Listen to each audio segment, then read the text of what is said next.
ring on their hand. And the question is, were they validly married or not? An English court, looking at that issue, will say parental consent is formality. Parental consent is governed by lex loci celebrationis. In Scotland, where they married, parental consent is not required. Therefore, their marriage is valid. Okay? But let's now reverse it. Let's assume that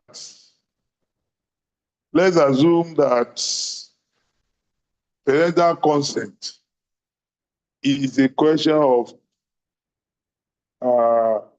capacity in one of the two. Maybe in Scotland, it's a question of capacity. Okay? In England, it's a question of formality. Okay? The case is going on in England. So the judge, through his Opele, and his Opele told him that, it's a question of form.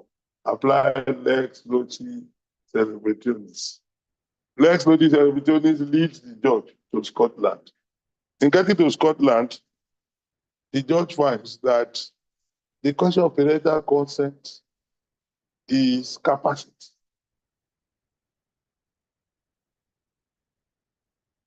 The question of parental consent is capacity. So, what does the court do? Because in that instance, the forum and the lex consent do not characterize in the same manner. So that is that's the one we call the problematic characterization case. Okay? You don't have a problem good evening. If it is the internal law of the lex consent that disagrees with your forum, that is the nature of conflict. If your conflict rule directs you there, you apply it.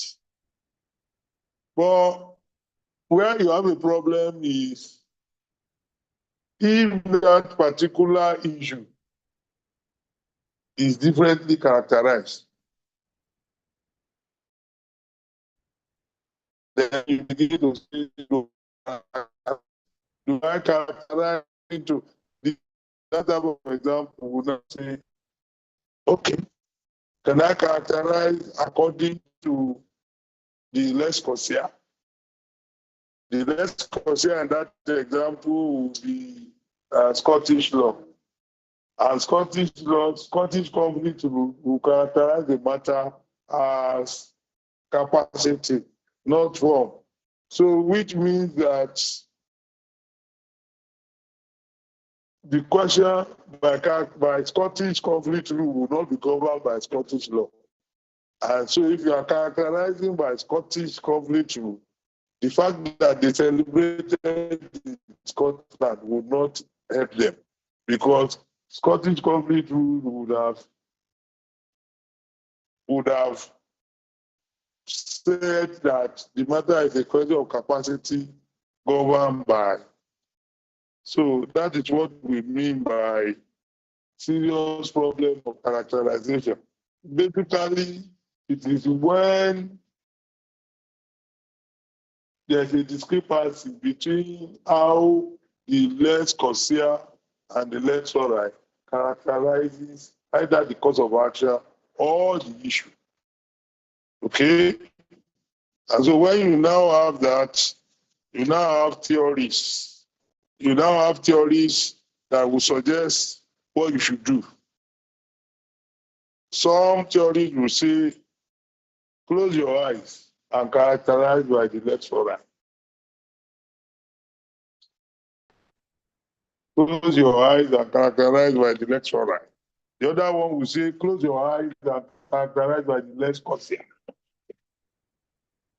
Neither of them is foolproof. They all have their problem. All have their problem. And as a conflict student, you are supposed to know the problem which each one has and be able to criticize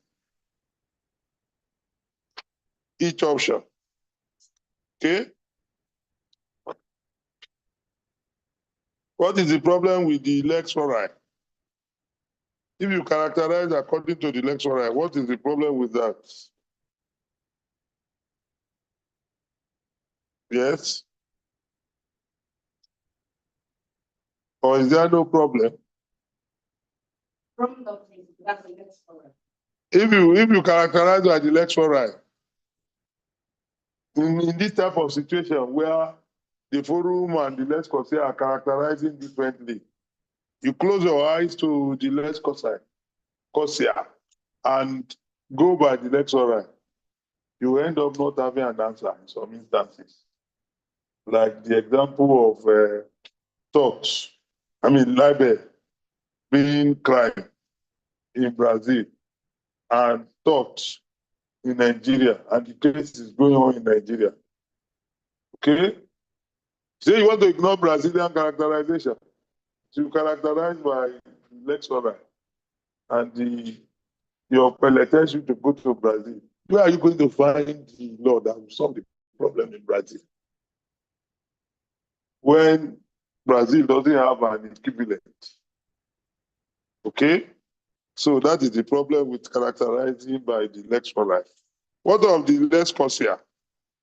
Some would say in that type of situation, characterize by the less consider and let's see what happens. And others to criticize that one. You are putting the cart before the horse.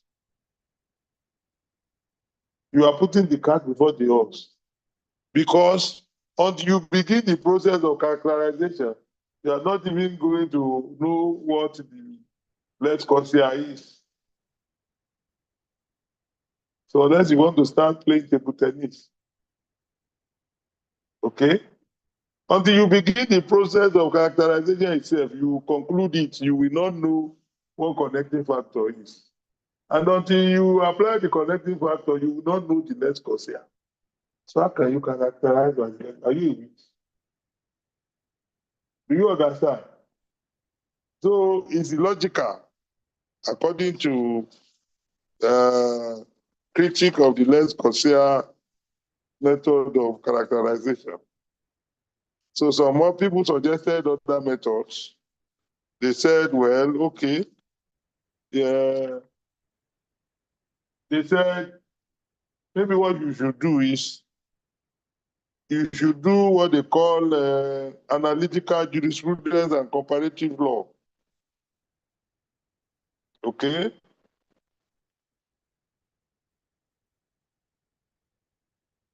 You should employ the principle of analytical jurisprudence and comparative law. Maybe you look at the object of let's consider substantive law or internal law, okay? And see what is the equivalent category, okay, that you can take from his law, okay? And all of that. But that one too is not foolproof. It's not foolproof because it is said that study of comparative law is only capable of revealing differences between domestic laws. It is hardly capable of resolving them. Okay? So my usual conclusion is that there are some issues for which there is yet to be a foolproof answer. And this one is one of them. Maybe a judge who finds that a rare occasion has arisen for this type of situation to arise. Maybe he can be pardoned for walking to the answer. Maybe he can be pardoned by using some high-standing moral concepts. Say we must do justice. It's not fair. It's not that. It's not that. Just like our Nigerian courts are now using section 42 to categorize every law that they don't like as being so maybe we can use that. Maybe we can use that, but for me, I've gone through all the options. There's no foolproof. Okay? It is a question that conflict of laws is unable to answer. It's a highly technical subject, but if this technicality is beyond it. But the good thing is that it will not occur more than like 2.5% of situation, because you find largely that there will be that categorization will be the same in most cases.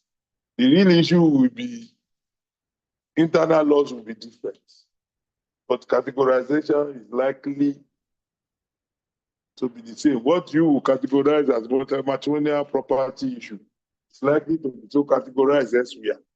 What you will categorize as succession issue is likely to be so categorized elsewhere. But woe betides you if you find a situation where you are in between two places and they do not categorize the same way. The solution that have been suggested are neither here nor there. So move to the next one. Thank you, sir. Thank you, sir. Let's have questions. Another challenge is the incidental question, which arises when a subsidiary issue emerges in the process of resolving the main issue. It is an issue that arises incidentally while trying to determine the main issue. During the process of answering an issue with a connecting factor, another subsidiary issue arises with each separate connecting factor. For example, in determining the solution of a diseased person's estate, a court will need to address the validity of a marriage to identify the rightful heirs. The incidental question may require the application of a different connecting factor from that of the main issue, while adding layers of complexity to the process. Judicial decisions such as Quibble and Unger and Recall exemplify how courts navigate incidental questions, often choosing to resolve them autonomously or by applying the law within the main issue. This principle was discovered by a German jurist, Melchior. Incidental questions usually crop up in cases involving validity of marriage, wills, and divorce decrees. For example, Ade is domiciled in Nigeria. Upon his death, the court wants to share his inventory properties in the UK. The UK law being the next city directs that the property be given to the wife. 5 people happens to be Ade's wife. The incidental question is who is Ade's wife? In answering this question, the court will look into the essential and formal validity of each marriage, which is governed by the domicile or lex celebration respective. False. While determining what law would apply to the distribution of this property, another question has the validity of his marriage thrown up to determine who is his wife. Also note that there was, for there to be an incidental. Is it who is his wife or whether all of them? So when the question becomes whether all of them are his wives, you are now talking about the validity of polygamous marriage. And you know that countries have different approach. You can't be domiciled in England and say that you are the wife of a polygamous marriage. Okay? Yeah, go on. But then the question, we almost note one. There must be a main question that has this connecting factor. Secondly, there must be a subsidiary question. You have not finished the first rule. There must be a main question that has its distinct connecting factor. And is governed by foreign law. The main question must be governed by foreign law. Yes. Yes, it must be governed by foreign law. That's a requirement. The main question must be governed by foreign law. Secondly, there must be a subsidiary question that can be answered by a different connecting factor if it had arisen on its own. Correct. Thank you, sir. The court can decide to answer the independence question autonomously or surrender it to the law governing the main issue. The court's decision. No, surrender it to the conflict rules of the lex concierge of the main issue. Surrender it to the conflict rules of the lex concierge of the main question. Surrender it to the conflict rules of the lex concierge of the main question. Yes.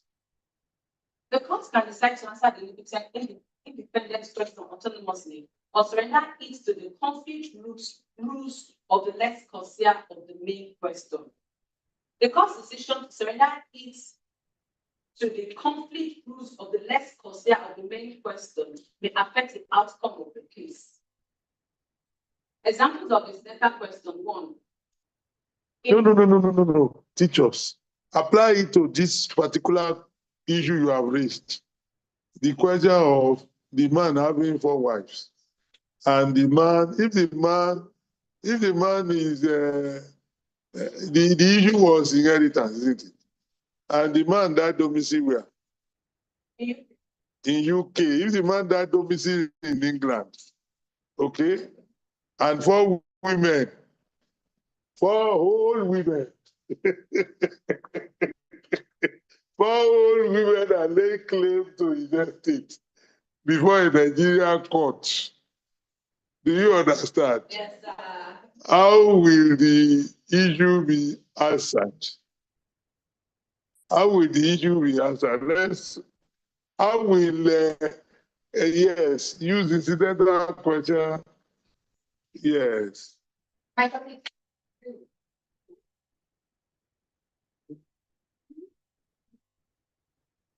Okay, we don't have time. Let me help you. Yes, sir. Thank you, sir. You know that we have said the main question is inheritance, and we have said the lex domicile, the law of the last place of domicile, is it movables? We're talking about the lex clause. Immovable property. Is the property is where? It's in the UK. The point is that the court wants to share immovable properties in the UK. The UK law, which is the lex clause, direct and property given to the buyer. Okay. So the property is in UK, and UK's law says the property be given to his wife. Yeah. So the next question is, who is or are his wives? Incidental question now gives the forum court, the Nigerian forum court, 2 options. 1, to subject the question of who is his wife to conflict rules of England. 2, to address anew the question of who are his wives. Therefore, using our own conflict rules. You understand? Let me go back again. Yes. You know, in England, the moment you say it is the English conflict rules you are using, English conflict rule will say the question of polygamy, the question of whether a polygamous marriage is valid or not, will depend as to form, lex notis celebrationis, as to capacity, lex domiciliaris. So the English conflict rule would then be asked, what is the domicile of the deceased? Okay? If the disease was domicile in England, definitely 3 of the marriages will be a nullity. Okay? But if the man was domiciled in, say, an African country, even though the property is in England, what is England's own? Provided the marriages were done in a country that permits polygamy, and the man himself was domiciled in a country that does not forbid polygamy, the English rule would permit the marriage. Do you understand? So you are answering the question of who are his wives by surrendering into the conflict rule of UK, where the property is. That's one option. That's one option that incidental question gives you. The other option is no. The question of who are his wives is a separate question. You are now treating it afresh under your own conflict rules. That's the option that incidental question gives you. And that's what the English textbooks will now go on and look at the cases. Which one are they following? When you have an incidental question, do they usually surrender the determination of the incidental question to the conflict rule of the lex conciliar of the main question, or do they start afresh? Say, okay, subject it to the conflict rule of the forum afresh, in which event you might end up determining the who are wives by the definition. You might end up determining that by Ugandan law, if that is what your conflict will direct you to do. Okay? Whereas the other option is, no, we are not going to ask any question of the conflict rules of the forum again. This is the main question. We have already arrived at a foreign law. We will subject this incidental question to the conflict rules of that foreign law. Those are the options that we have. In many instances, when people don't know, when they don't know this subject area, they just end up giving one judgment or the other. Look at the case of Fonseca and Passman. Fonseca and Passman. Okay. You see, legal system, text writer, they will be discussing, these people are discussing ignorance. Because for Fonseca and Passman, as far as the question that we are celebrating under Fonseca and Passman is concerned, it was an incidental question.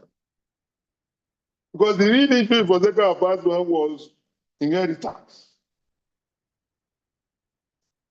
And if the question is, what law governs the inheritance of a foreigner?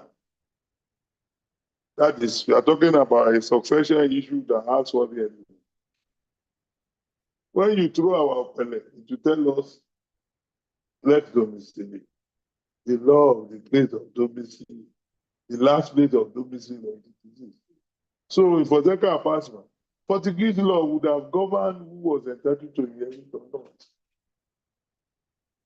But so a Portuguese law, which was the law of the place of domicile, governs the issue. So, but we now have another question: whether the Efik or Ibibio wife was validly married to him. Okay, what do we subject that one to? Do we subject it to the conflict rules of Portugal, or do we subject it to conflict rules of Nigeria? So you see, when somebody just brings that case and discusses it under internal conflict, it's a serious conflict issue. Serious conflict issues that threw up incidental question. And a judge with knowledge of the subject area would have had to determine whether in that circumstance they are going to subject the Efik woman's validity of Efik woman's marriage to Nigerian conflict rule or to the conflict rule of Portugal. A decision should have been taken on that separately, because that's what the incidental question gives the option. Okay? And you will now study the English cases, because the English authorities are authorities in this area. What have they been doing? Which of the options have they been choosing? Have they been subjecting the incidental question to a fresh characterization process, a fresh technique process, or have they been subjecting it to the conflict rules of the Lex Corsia? So let's look at that. You were telling us scribble and hunger. Yes, what happened in scribble and hunger?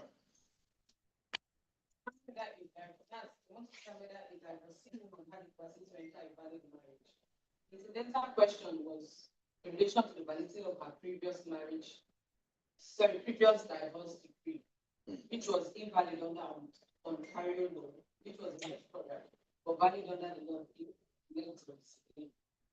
also in Arambo, the status died domicile in New York.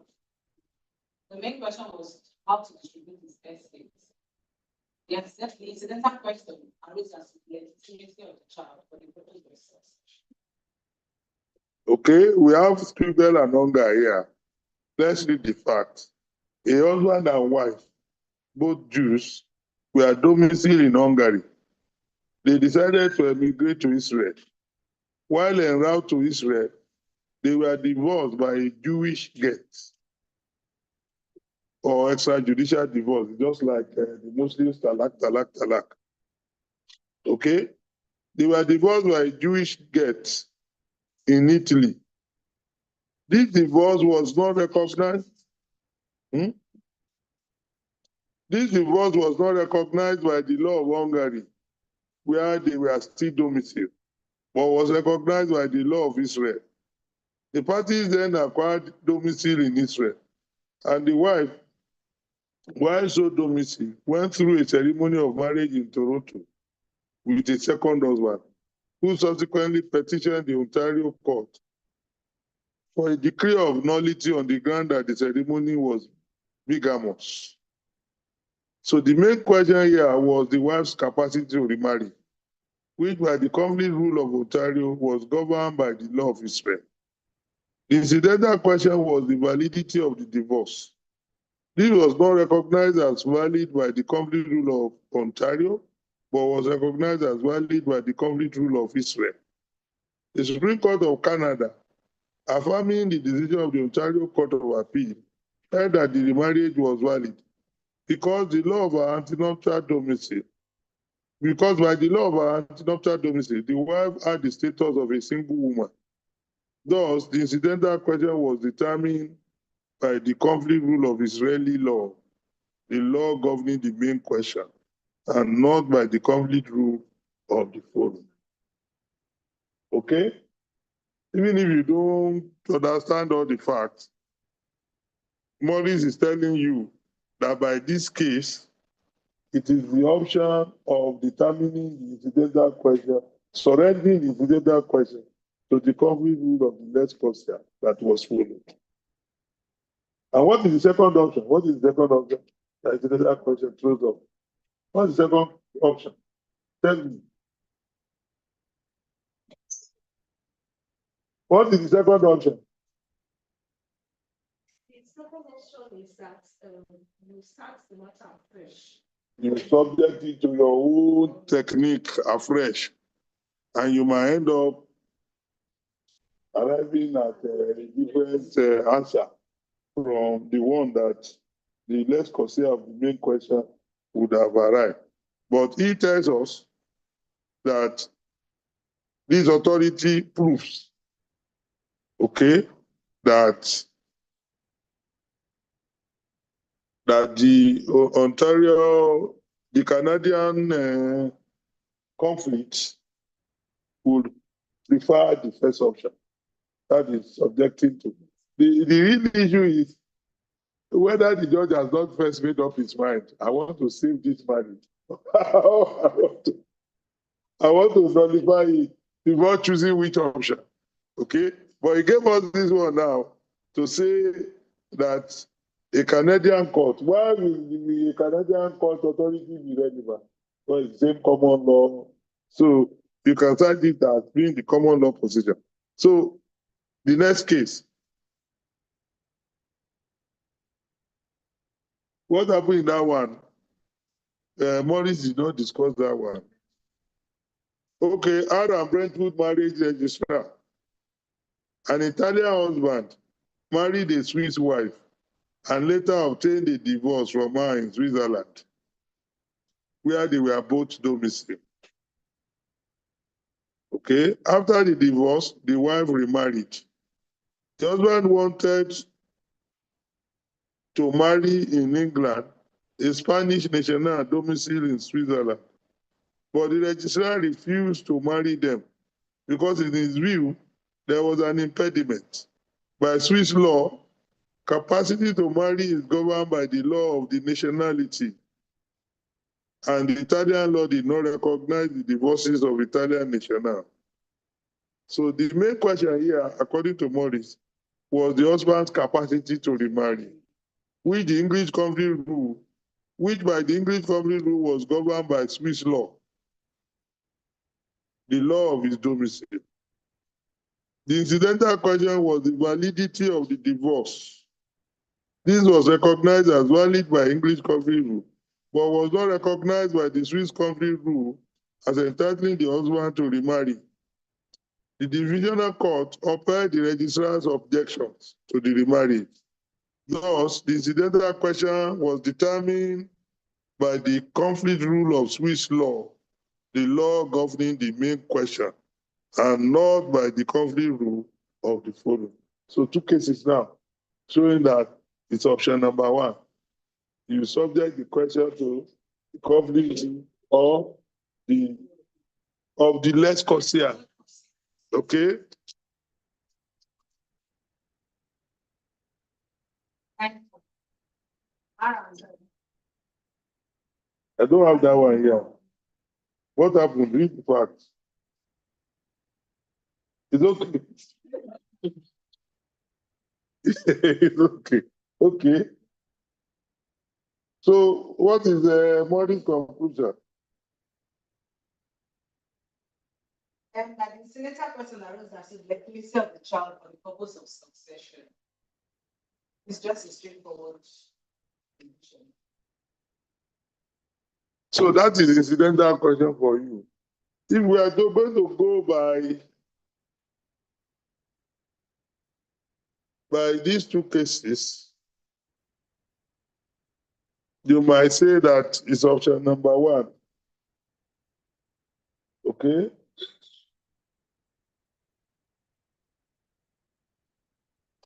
Maybe if you read more cases, you will see the issues. So that's incidental question. That's go over the elements again. I think Morris captures the elements. He says first, the main question must by the English company rule. You can change English company rule to Nigerian company rule if you like. The main question must by our foreign company rule be governed by the law of some foreign country. That's very important. If the main question is governed by our law, then you can't have incidental question. If the main question is governed by foreign law, then the second question could be a subsidiary or incidental question. Second, a subsidiary question involving foreign elements must present itself and be capable of arising in its own right or in other contexts, and for which there is a separate conflict rule. We have a separate conflict rule governing that. Okay? Third, the English company rule for the determination of the subsidiary question must lead to a different result from the corresponding company rule of the country whose law governs the main question.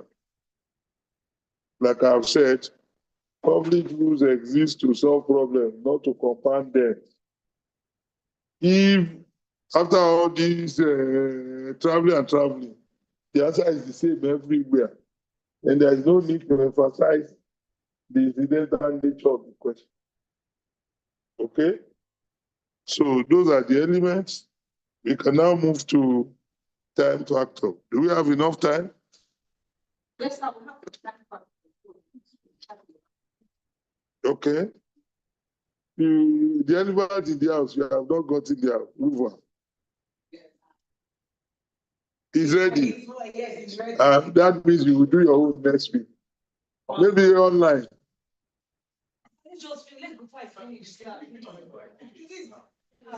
I told you that the topic is a big topic. I don't know why they give one group. Okay.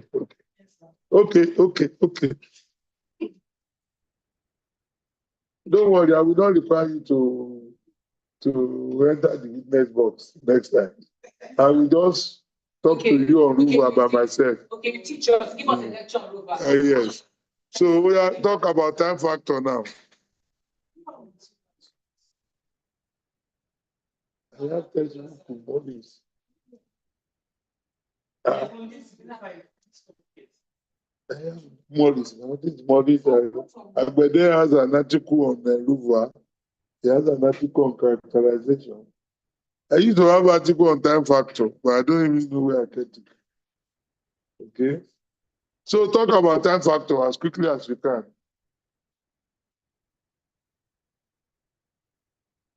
Time factor. Time factor also poses a significant challenge. Laws, both foreign and domestic, may undergo changes between the time the facts of the case occurred and the time the case occurred.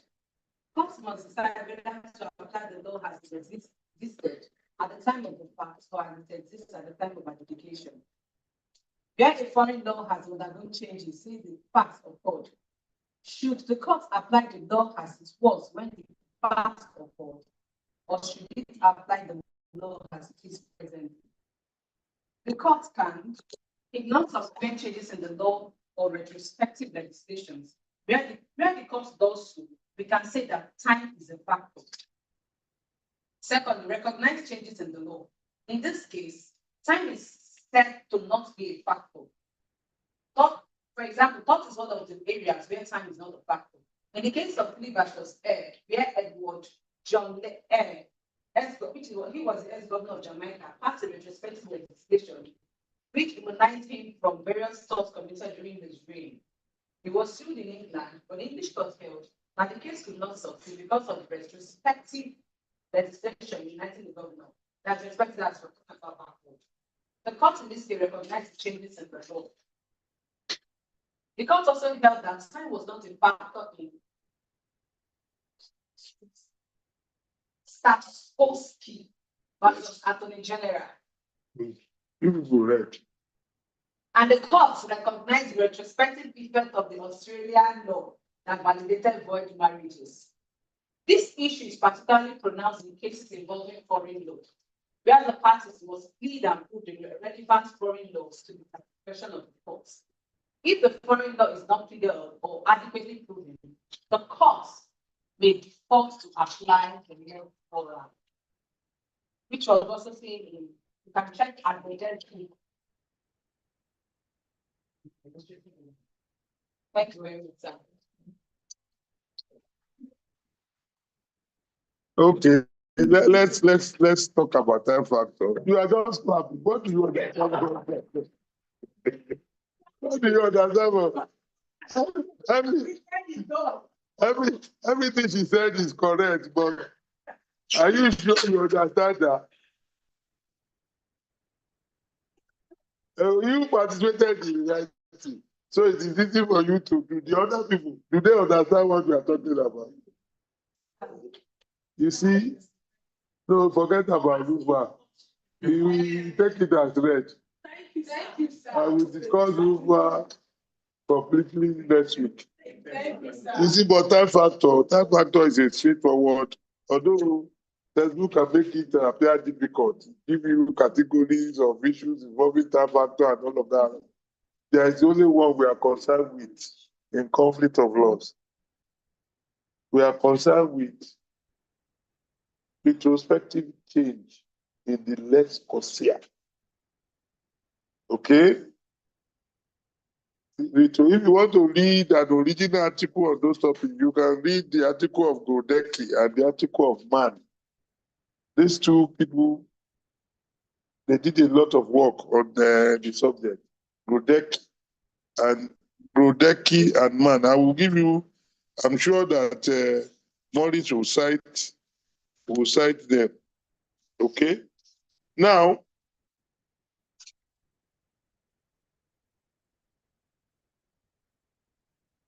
the case is going on before the Nigerian court. And by our conflict rules, because it has foreign elements, our conflict rules is governed by foreign law. But you now found that the law in the Lex Corsia has since changed. That is, the law as it was applicable at the time when the cause of action arose is not the law as it is applicable today.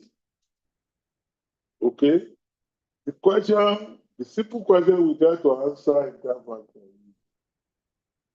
are we going to apply the whole of the Lex Corsia, including the retrospective law? Or are we going to say, no, this one, the law changed after the cause of action arose. And so we are going to ignore the change. We are going to apply the law as it was when the cause of action arose. In the third case you mentioned, what's the name of the third case you mentioned? Phillips and Air. In Phillips and Air, there was a riot. And the governor of, I think, Jamaica was trying to suppress the riot. So he violated a number of rights of citizens. Some he got maybe his officers to assault. Some he forcibly imprisoned. And sensing that by the very next day, he will be asking rich from citizens for what he had done, quickly came up with a decree of indemnity. Okay? Saying that no action will arise from what he did. Okay? So he was able to tell up with that in Jamaica. Okay? But he was a governor in Jamaica that was sent from England, and he went his tenure and returned to England. So when he returned to England, some people followed him up there.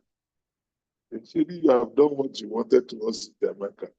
You will see how you escape being answerable for it here in England. So they sued him in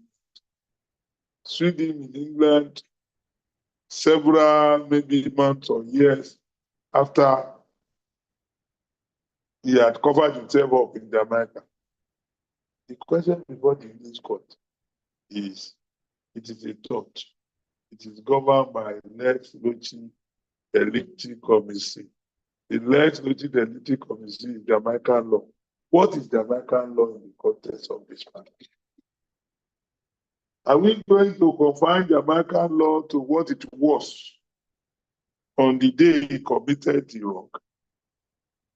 Or is an English court going to say, once our connecting factor directs us to Jamaican law, we will apply the whole of Jamaican law, including the retrospective indemnity decree? Because the indemnity decree was enacted maybe one day after the event, but had retrospective effect to offer him indemnity for what he had done. So if you are going to say that, look, whenever we give connecting factor in conflict rules, we are mindful of the time of the event, then you will say time is a factor. If time was to be a factor, the court would have held that, Mr. Governor, the legislation was not there when you acted. We are only concerned with the law of Jamaica. at the time you have them. And they would have ignored the indemnity legislation. But they didn't do so. They did not do so. And they said that there is no way we are going to find this man. Damnable for an act which, if you had sued him in the place where it had occurred, he would have been free. So that is how the concept of double liability came. It was an accident too. And the court was now saying, for somebody to be liable for a tort, it must be that if the act was done here, it would be liable. And the act is not justifiable at the place where it was done. So, Phillips and Hare is usually cited to show that time is never a factor in the area of tort. The thing you must know about time factor is that you can only do it on a subject by subject basis. The fact that Phillips and Hare establishes that time is not a factor in the subject area of tort does not mean that in other subject area, time will not be a factor. Okay? So the summary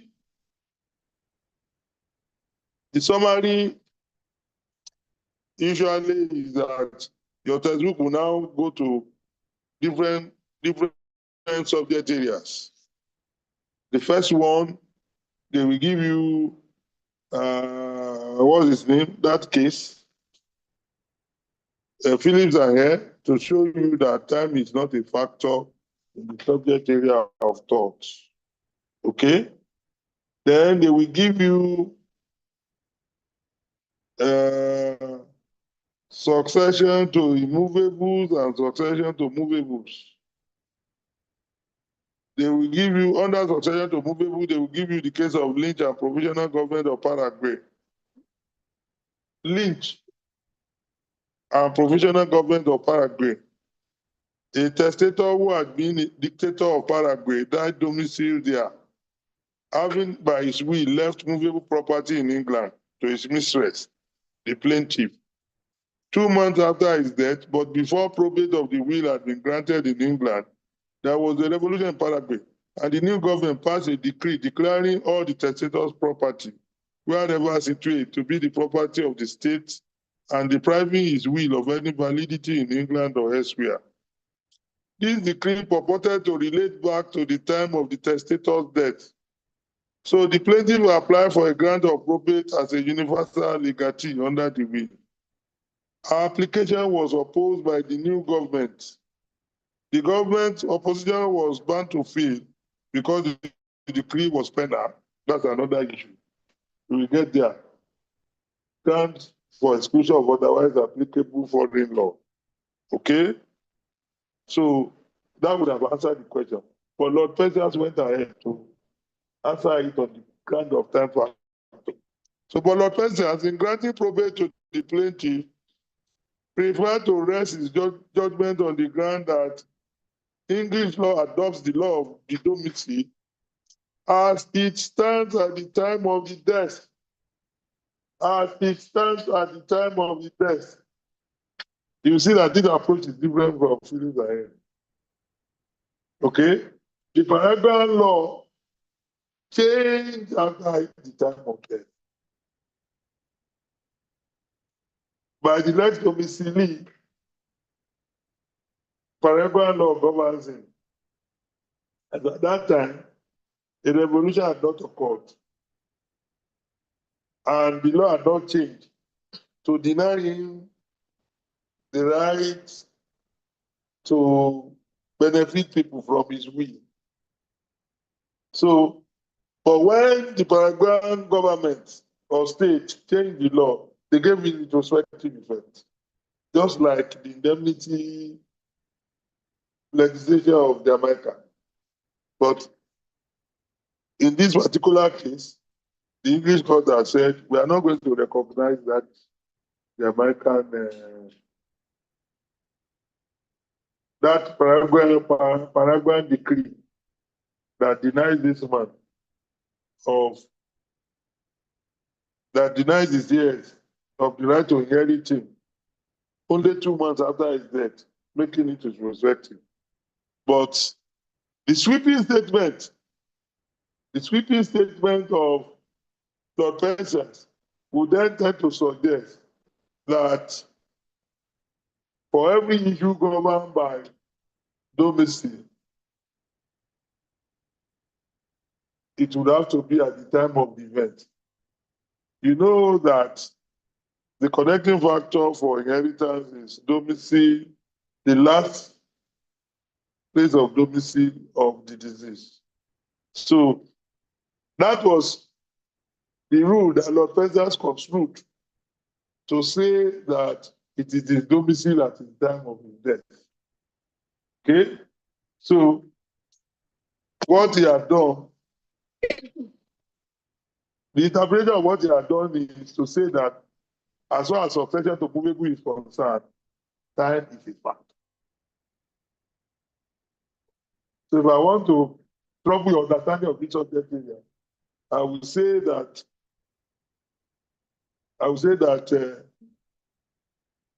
somebody died domicile in state X 2 months after his death, but before he would apply for probate of his will in Nigeria, his place of domicile amended the law to deny him the right to be inherited. For example, if he was somebody like our own Abacha, and the state decreed that every of the things he left will be inherited by Nigeria. Actually, Abacha's wife said it now that all of those things that he was keeping abroad, he was saving it for Nigeria. So if there is a law in Nigeria today that says that if Nigeria was in domicile and Nigeria enacted a law, gave it the specific effect that Abacha has ceased to be entitled to be inherited. And the case we have to go in Ghana regarding inheritance of Abacha's property, whether in Ghana or elsewhere. Okay? A Ghanaian court applying the correct connecting factor will be saying the law of the place of domicile, which is Nigeria. What is the law of the place of domicile? Is it the law of the place of domicile as at the date when Abacha died? Or the law of the place of domicile as at today, which would then include the decree that Nigeria had enacted to disqualify him from inheritance? There is another ground to disqualify that anyway. It would amount to a penalty, and we don't enforce foreign penal law. But if we ignore that, if we are to follow Lynch and Provisional Government of Paraguay, we will limit the applicability of the lex domicile to the way it was at the time of death. So you see the contrast between it and touch. Also, you have discharge of contract. The case of Adams and National Bank of Greece. And that is okay. Where that was the case, I read that case. That was the case where Lord Denny was saying that, look, yes, it is true that the legislature can say not only that black is white, but that black has always been white. But that legislature will have to be our own. You cannot oblige us to accept a foreign legislature telling us right before us that what was black has always been white. That's what retrospective legislation does. It is bad enough that you say black has become white, but if you now say it has always been white, that black has always been white, by giving it retrospective effect. Lord Denny was saying in this case of Adams and National Bank of Greece that we will not agree. We cannot be bound by that your statement that not only is black white, but that black has always been white. Go and say that one in your country. We not accept it. So on the basis of Lord Dennis' decision in Adams and National Bank of Greece, it is understood that the subject area of that case was discharge of contract. It's not possible for you to apply retrospective lex corsia when you are discussing discharge of contract. So the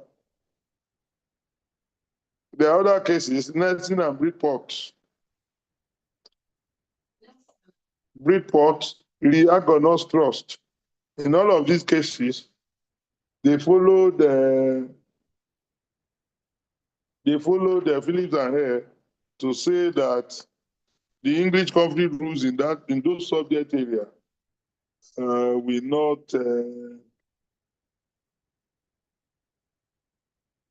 not treat time as a factor. Okay? So let's move to Ruva next week. Okay? So I see you next week.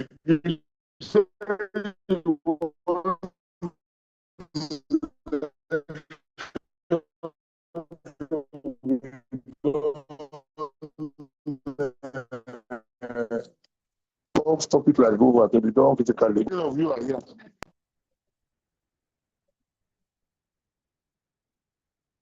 So I see you next week. Thank you, sir. So we discuss over next week.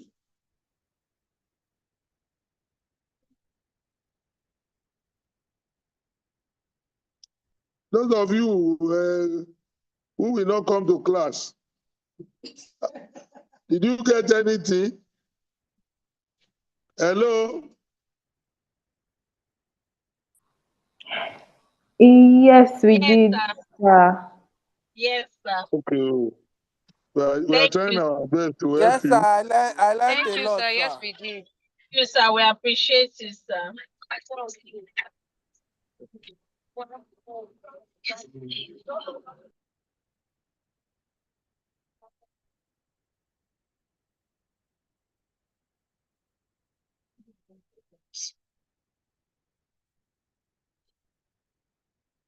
Anyway, maybe by next week they will still be doing exam.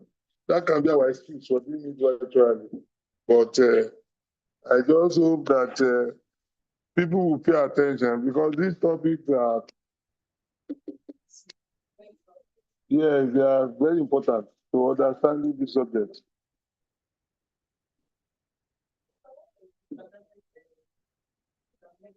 That's what I'm saying now. But they will finish their exam by just the same time they finish now. Okay, I see you next week. We will agree. So, Miss Salami, is she here now? So when she was speaking to me, she was actually trying to beg me to do it virtual. Okay. Yeah.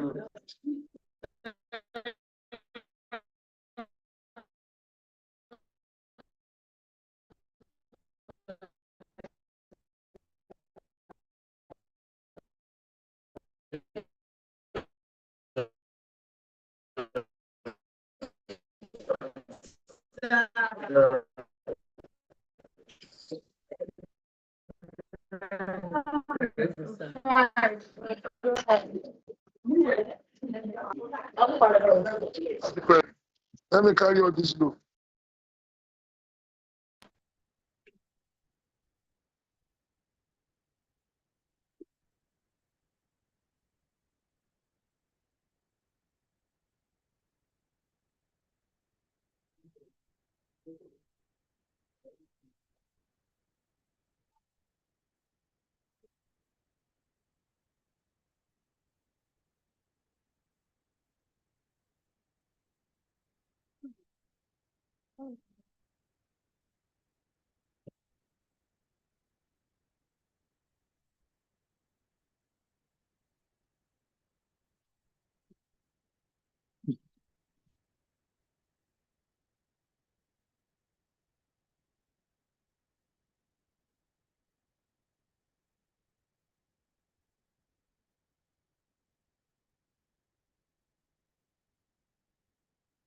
Oh,